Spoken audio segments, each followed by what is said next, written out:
Wait.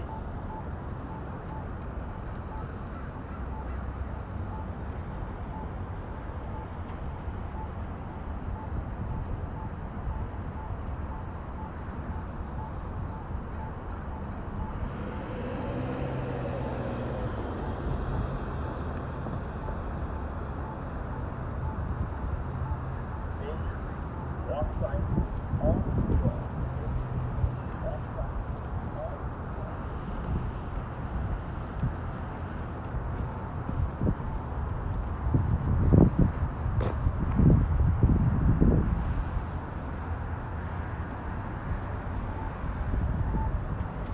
Wait.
Hello. Hey, how's it going? Doing well. How are you doing? Good, thanks for asking. Awesome. Just sign in? Yeah, just sign in wherever you'd like. Terrific.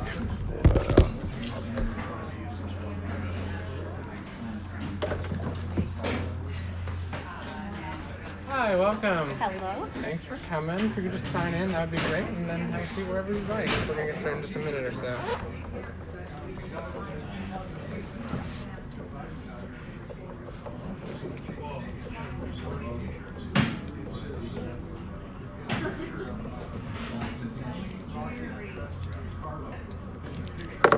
Perfect, thanks.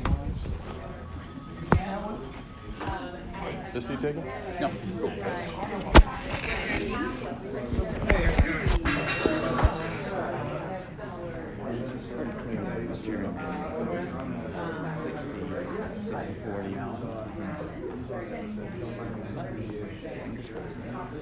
Did you see that one of those major reports called the Sabato ball political service complaints, what's going on in their district? It had shown this as a toss-up. German 50-50. But now it's his leading they just changed it yesterday. And he's supposed to be very important, but still got a lot of work to do.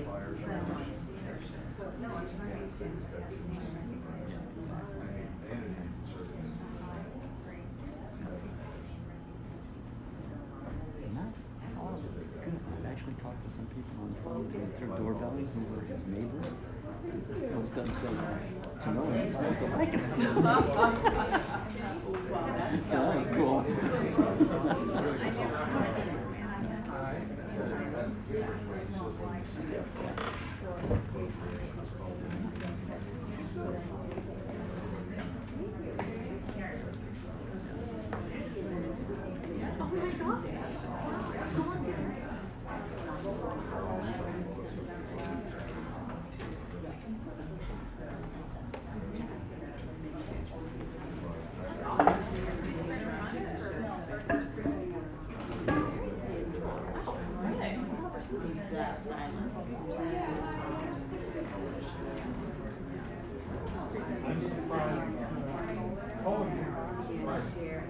Well,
yeah, no, yeah, no, it's the underground, you don't know what the underground is.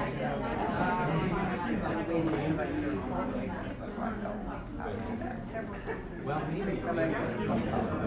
Is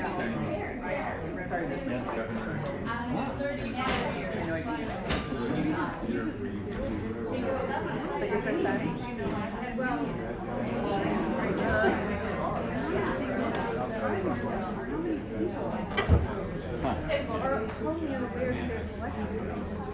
They say, oh,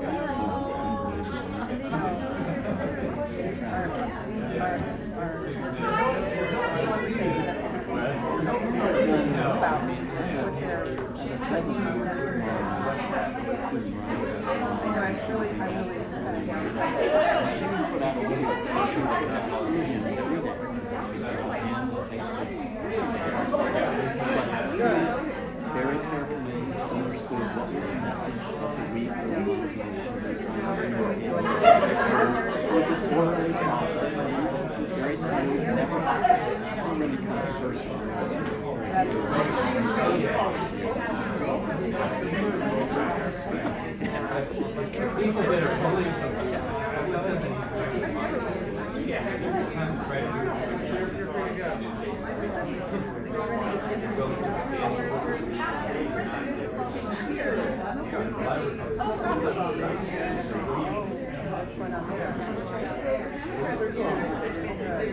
So there's kind of like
yeah.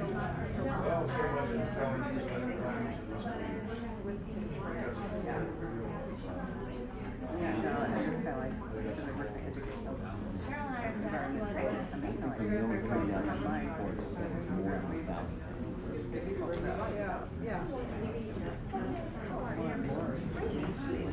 Of course, once people know I came this 2 months ago to the Auburn library here, and there was not any reports now, so that's good.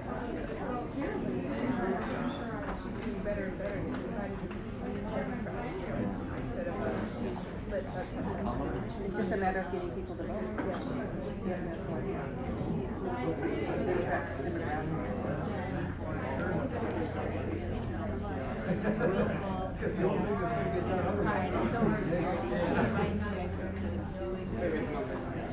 How to Yeah.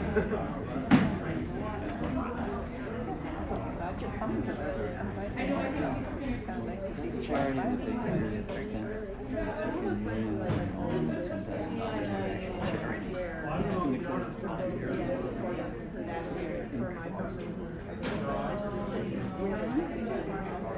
So this is kind of exciting. They've been appointed in trying to. It's going to be a fight. It's going to be what matters.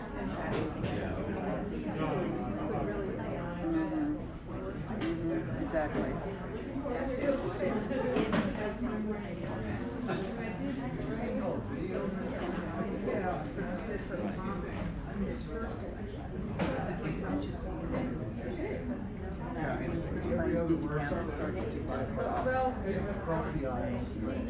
Argue about whether even if they Is that where you're from? And then from your accent. Mostly we just let them know anything but our story. Everybody else is on the radio. But then I also did like get out the boat. How did you decide to do this environment? This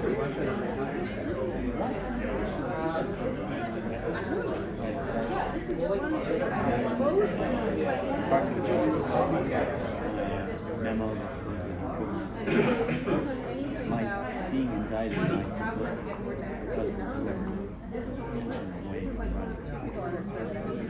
All right, we already talked a couple times. Hi, I'm Chuck. Hi, Chuck. Nice Pleasure to to meet you. I'm Kim. Thanks for being here. Congratulations, by the way. Well, thank you. That's It's a pretty just close a one. It was close, Yep. and it's just the baby step. This is the big one. Yeah. So, thank you for being here. What Hey, issue no problem. matters most to you? Honestly, I'm really concerned about the tax cuts that were passed by Republicans in Congress. Really, it kind of seems like it's a corporate tax cut, and it doesn't really seem like it's going to help us, working class families that much. And really, if I could come away with one question to you, that would be what you were going to do with regards to that. Yeah, great. We'll talk about that. Awesome, Sounds good. thanks. And if I forget, just ask me. Totally. It's okay. I think a lot of people would want to know. Yeah. Wonderful. Yeah, Thank you. thanks. Hello, how you met? We've met.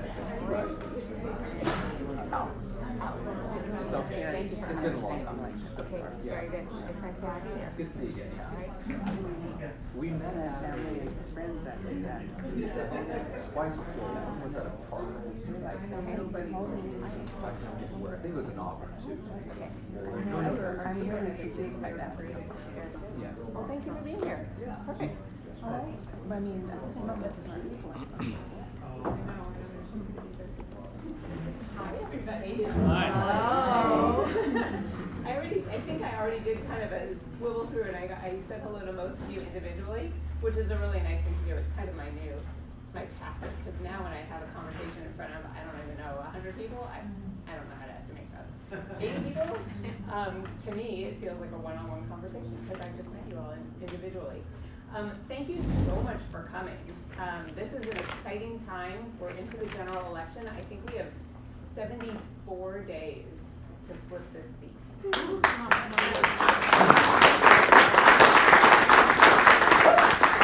we'll do, when we do it, we will do it together. I know it was sort of a long slog for this way for all of you.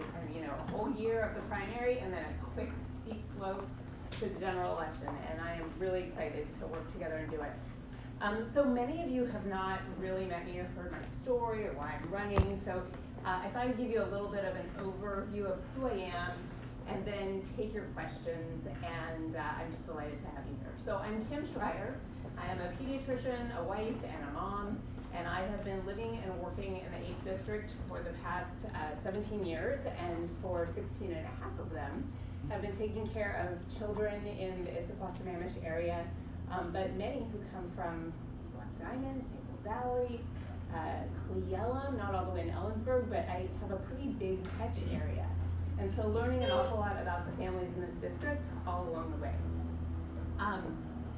Running for office was never something that I had considered before. But the 2016 election was a really big wake-up call for me, because I consider this administration in so many ways to be a threat to children and to families. And the day after the election, my son came downstairs and he saw my face and he saw my husband's face and he said, "Uh-oh, does this mean we need to move to another country? Yeah.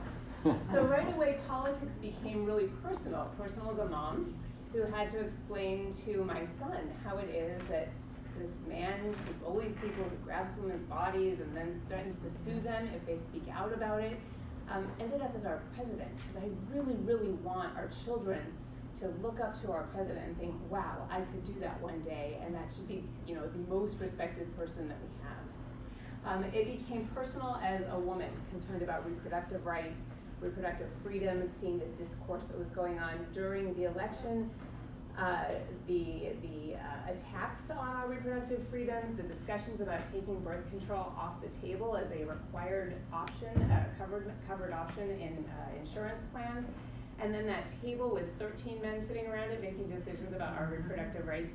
That just rubbed me the wrong way. Anybody else? Yes. Yeah. And since then, things have gotten even worse, I would say. I mean, now we have restrictions on Title X funding. We have gag orders on doctors. And we have a Supreme Court that is about to go hard right. And we have every reason to have very real concerns about women's abilities to make their own decisions. It became personal for me as a person with a background in science, because suddenly science has become a political issue. And it's not a political issue. Science is just science. We all took science in school. It is evidence, it's tested, it's not something that's really up for debate or something you choose to believe in or not to believe in. And what we're seeing is science being dismissed, and some really important issues of our day really require us to listen to facts and understand that evidence matters, like a changing climate. But frankly, in so many ways, we should be making evidence-based decisions, not gut-based decisions. We should be making evidence-based decisions about our economy and about our immigration program and about climate, about all of these things. So science matters, and I think that's why we have a record number of scientists running this year. Yeah. I keep reading about these physicists who are running, and it's very interesting.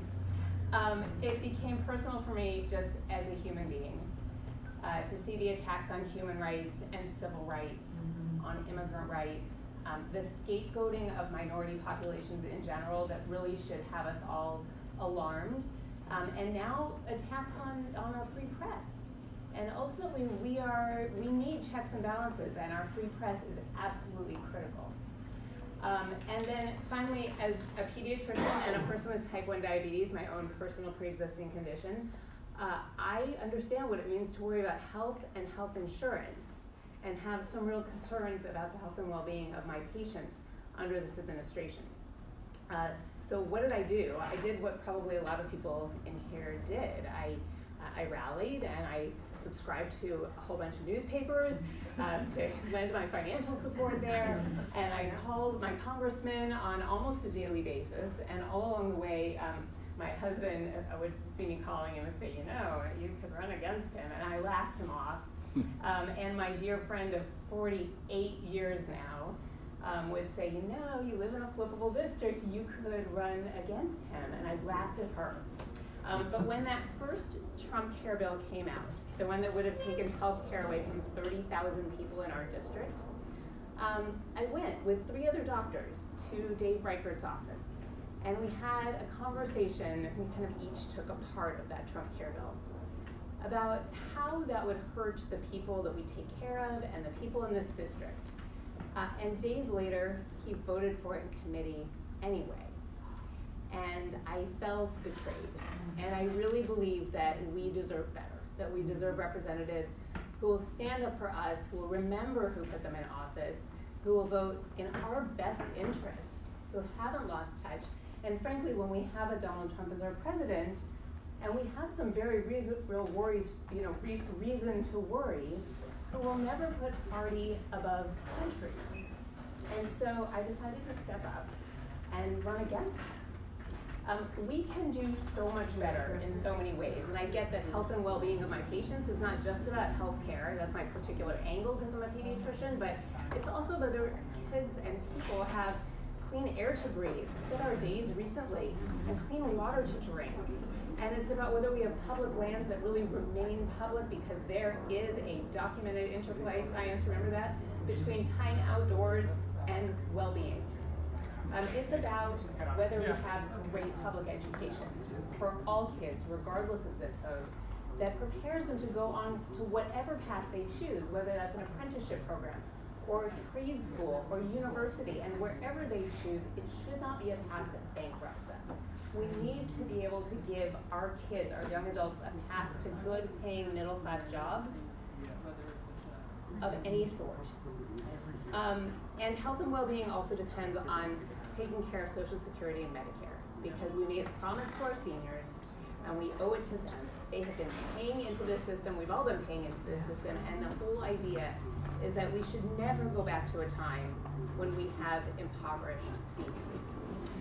So that is why I am running. We can do better in so many ways, and we should do better in so many ways, and part of that starts with just having a pediatrician who takes a little bit different lens, a little different view, who looks at the next 10 years, the next generation, instead of just to the next 2-year election, because we need to be thinking longer term. We can do better with healthcare, and I have a whole healthcare proposal that has a lot of elements, but some of the highlights are, first of all, just that I believe that healthcare is a human right, and I became a doctor so I could take care of people. It was not a financial decision. It was not so I could deal with insurance companies. It was so that people could get care.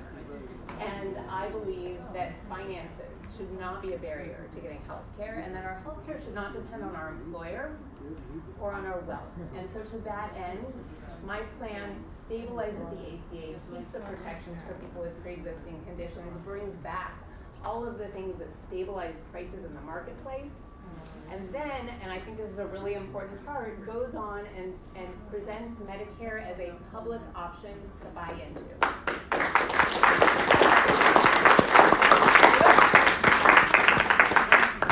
Any age, any gender, any time. If you're a small business owner and you want to do right by your employees, you can pick on the exchange a private insurance company or Medicare, and it will be available on a sliding scale, and for those who cannot pay, it will be there free. There will be subsidies. Because ultimately, the question is really, can we afford not to invest in the health care of the people in this country? Because when you have a healthy population, you have better workers, you have workers who pay taxes, and it is an investment in our society. And then it goes on to taking on drug companies. Because our health care in this country across the board is too expensive. But I think the place that we all feel it, certainly I feel it, is when we go pick up our prescriptions every month. And my insulin, I don't pay cash for because I have insurance. But if I paid cash, it has tripled in price in the last 10 years and is now $260 a bottle.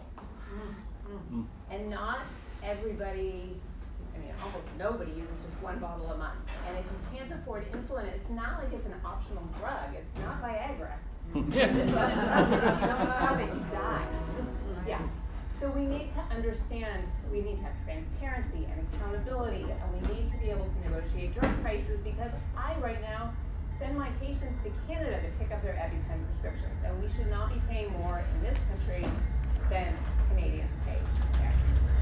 Okay. We can do so much better with supporting the middle class, because I believe everybody in here would agree that our country has always done best when we have a thriving middle class, and that the best thing we could do for our economy is to build it from the middle out. And that means good paying jobs, which means supporting unions. It means a livable minimum wage, because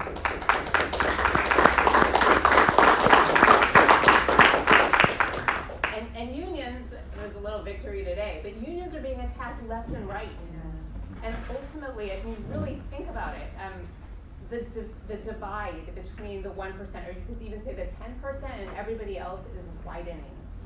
And unions and that ability to collectively bargain for better working conditions and better salaries and safer conditions, that is another human right, I believe. And then, the little guy doesn't stand a chance against corporations and industries if they can't join together and collectively bargain. It means a livable minimum wage, because nobody who is working a 40-hour week should not be able to put a roof over their head and put food on the table. We can do better. And it also means, you were asking about tax cuts. Yeah. It means that we need a tax plan that will give the tax breaks and the tax credits to the middle class.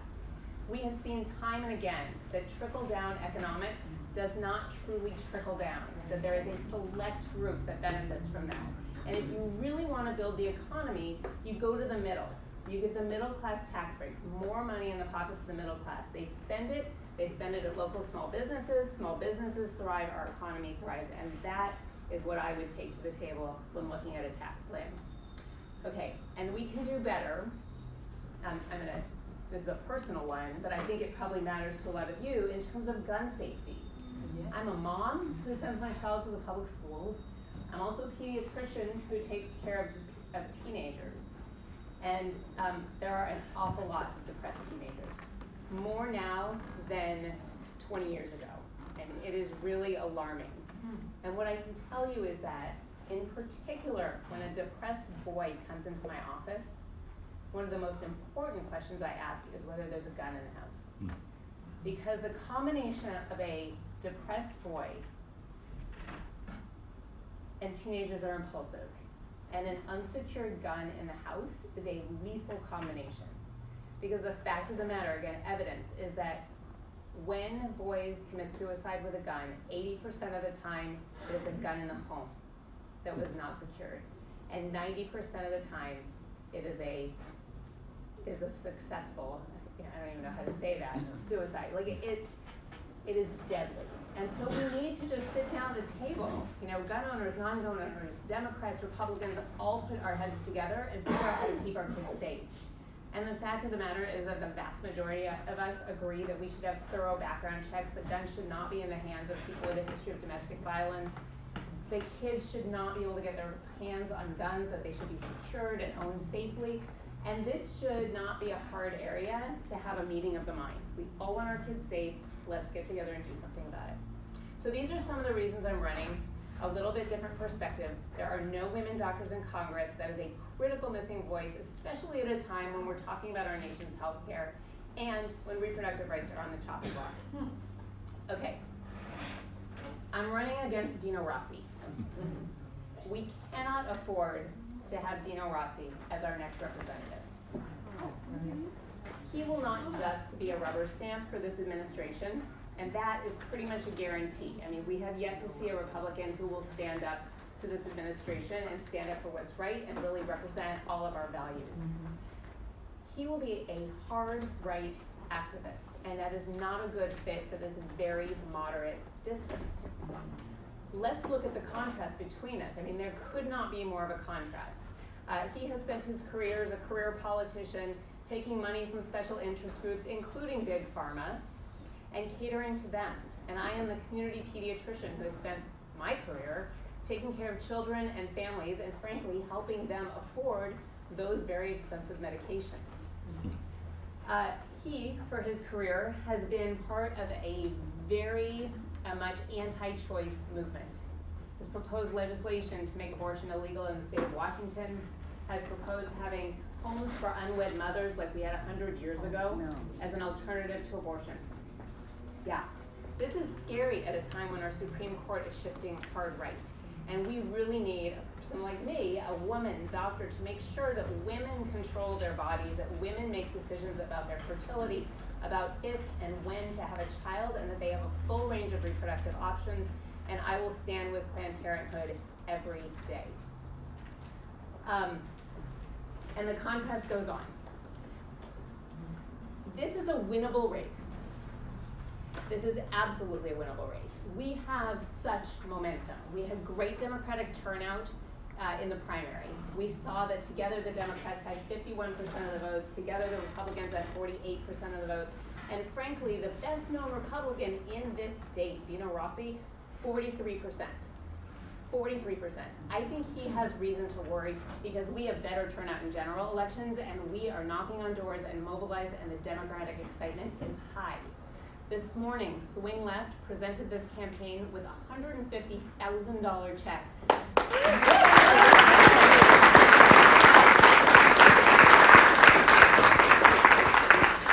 I am so grateful because people are fired up. People are fired up here. People are fired up across the country.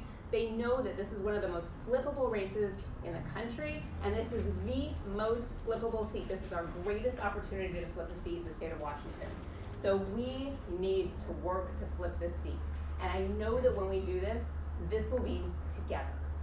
The special interests, the big money, the Koch brothers cannot wait to have Dino Rossi in to do their bidding. But we have something far more powerful. We have all the people in this room and all the people who you will touch when you are calling on phones and knocking at doors, and that is a powerful force because we will bring out the vote, and then we will work at this thing, we will fight, and we will win, and we will make history and get a Democrat in this seat for the first time ever and put some real checks and balances on this dangerous and corrupt and chaotic administration. So thank you, and I will take your questions. Thank you. Well,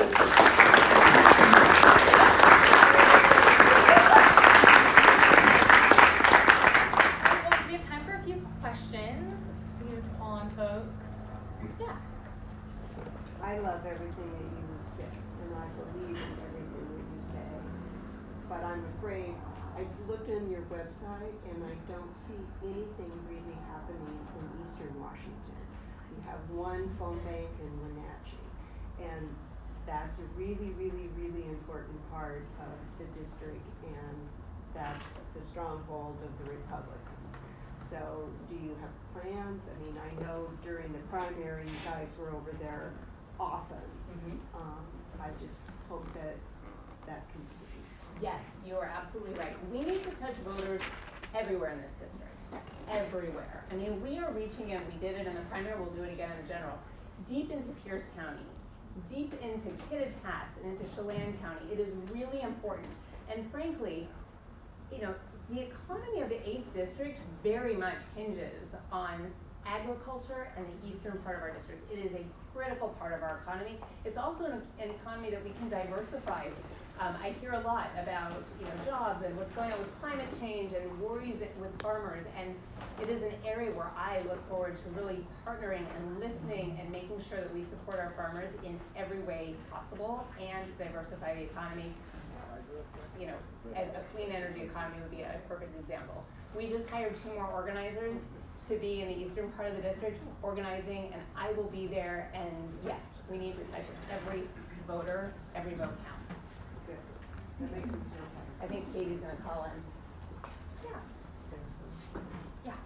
Oh, along with what she said, that's one of my biggest concerns is that it's pretty much the east side that has been the most Republican and has supported the Republicans. But I want to know specifically what you're going to say to them or what you're going to do that will get them to come to our side. I mean, the moderates are, they need to hear something specific that they can relate to.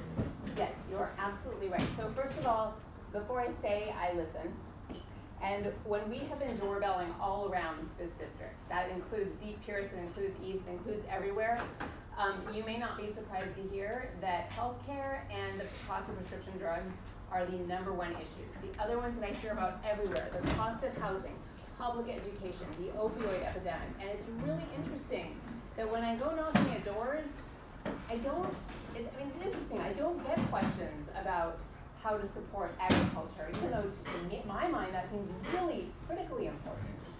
What I get is questions about these kitchen table issues that every family, doesn't matter if you're a Democrat or Republican, if you cannot afford your prescription medication, we have a problem and we need a doctor to go to Congress to fix the system.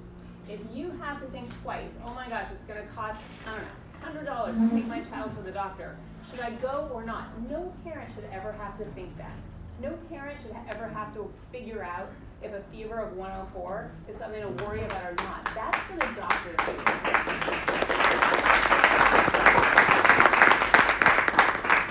And so I listen And I send the message that I am ready. I have a health care plan. I am ready to go to DC and fight for health care, for a buy-in public option for Medicare, and to fight the drug companies to bring down costs.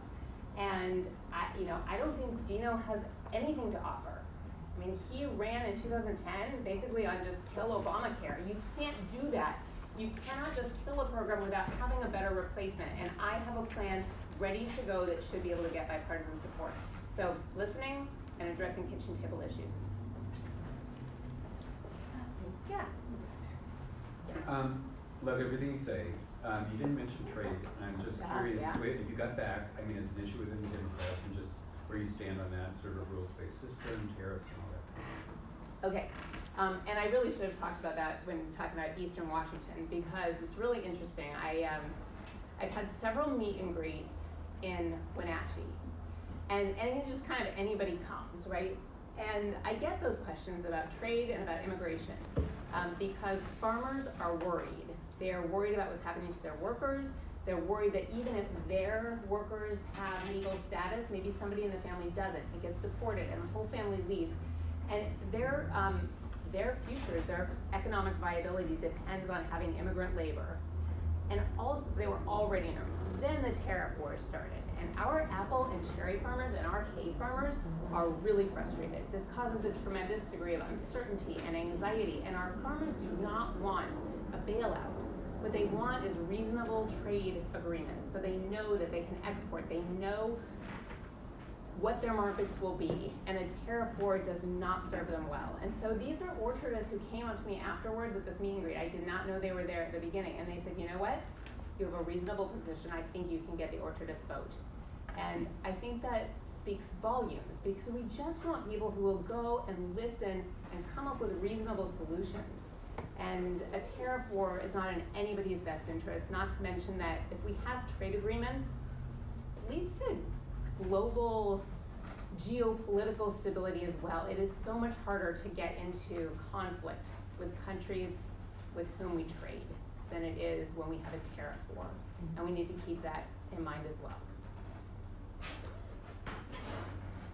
Yeah, in the back row.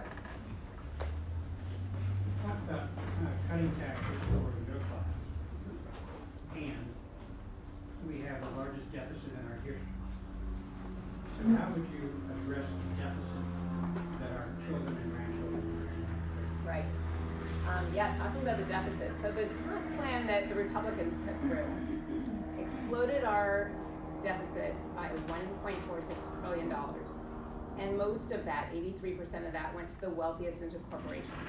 And my view, this is my overarching view on taxes, is that we all pay into a system so that we all get benefit. And when 83% of the benefit goes to only a small segment of the population, there's something wrong with the plan. And so everybody needs to pay their fair share for everybody to benefit. That is what we get when we live in the United States. That's how we get roads and bridges. We don't have privatized systems for everything, and that is why we pay taxes. So what would I do? I would pull back the parts that gave all the benefit to the wealthiest. I would direct cuts to the middle class. I would make sure that everybody pays their fair share, so take away the loopholes, and I would insist on efficiency. Let's make sure there's audits. Let's make sure we're spending our money in the smartest way possible, and I would consider an investment in healthcare to be a really smart investment. Healthcare, education, housing. These are basics. Let's do one or two more questions, and then folks can have time to chat with Kim afterwards. Yeah, when you're talking about the orchard, I think another big issue, the eastern part of the district, that matters to everybody in Puget Sound too, is labor. And migrant labor is a big part of the equation, and we should have legal migrant labor. We shouldn't have a system where people can take advantage of people because they're not legal and underpay them, and then, or there's a crackdown and now we don't have enough labor, and so now the fruit's rotting on it. Do you have something to address the migrant labor? We need to sit down as a country and do comprehensive immigration reform, because you are absolutely right. And we have an H-2A visa program, but it is not the best program. I don't know if you know, but the H-2A visas are for immigrant workers. So if a farmer cannot find employees here because our population is too educated, whatever reason. They can then pay more money per hour to bring workers up from Mexico or Central America. They have to pay the transportation to and from, they have to pay for food and for lodging, and they have an immigrant worker. The problem with that is, one, it does increase costs for our farmers, and two, it does make the workers kind of indentured servants. Like, they come and they can only work for this particular employer, and if they are not treated well, they have no ability to fend for themselves. And so, yes, I think that we need a path to citizenship for the people who are in this country without documents, who are working, who are paying into our tax system, who pose no harm, so that we have a consistent labor source and so that we are a humane country. And that does not threaten our security. Again, if you look at data and you look at evidence, the evidence is our economy would fall apart without them, and we need to have a path to citizenship.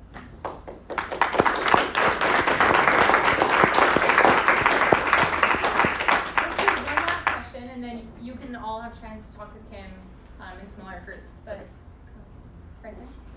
Yeah. Yes, Dr. Sharp. You can I'm call me here. Kim. My name is Gary. I'm here with one of my deacons in my church, and we want to know what can our church do to help you get elected, and maybe we can talk about that afterwards. Great question.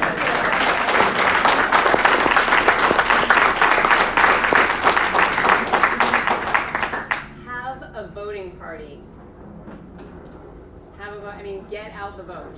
I really believe that the more people that vote, the more chance Democrats have of winning, because we speak to the values that we all share. These are basic American values. And so, Katie already can talk to you about details, but I mean, really, fundamentally, talk about politics, but do it legally. Yeah.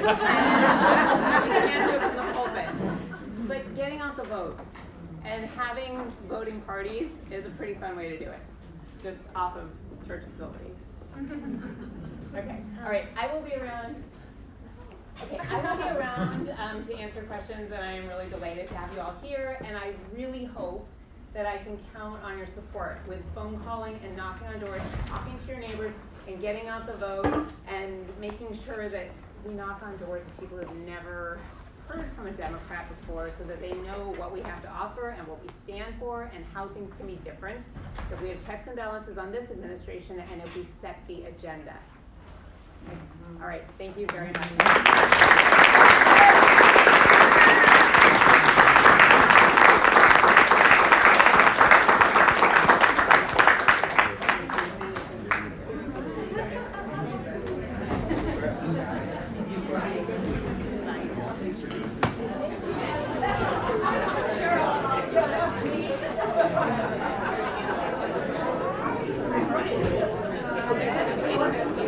Nice to meet you, Kim. Thank you very much. Did I answer your question? Yeah, no, totally. That was great, and very motivated. Hopefully, we all get out there and rock the vote this year, and fingers crossed. Young people, talk to your friends, get Oh, on I the will. vote. Yeah, That's for sure. It's really important.